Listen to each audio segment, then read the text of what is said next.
இந்த கடைக்கு முன்னாடி ஒரே ஒரு டைம் பக்கத்து கடையில் குடிக்குமா பைக்கை நிறுத்தி டக்குன்னு ஒருத்தர் கிளாஸ் நிறுத்தி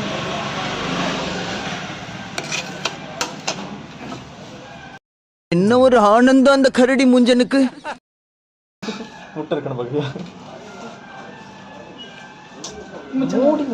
வந்த வேலையை பாடுறா. சரி இப்போ பார்த்தா பொண்ணு தேய்ச்சிட்டு இருக்கேன்.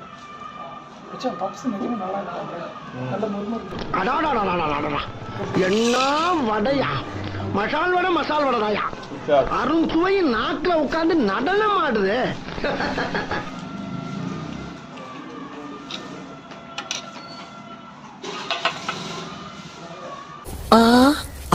என்ன தெரிகிறது?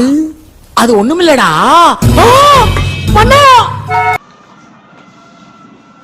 சச்சாச்சு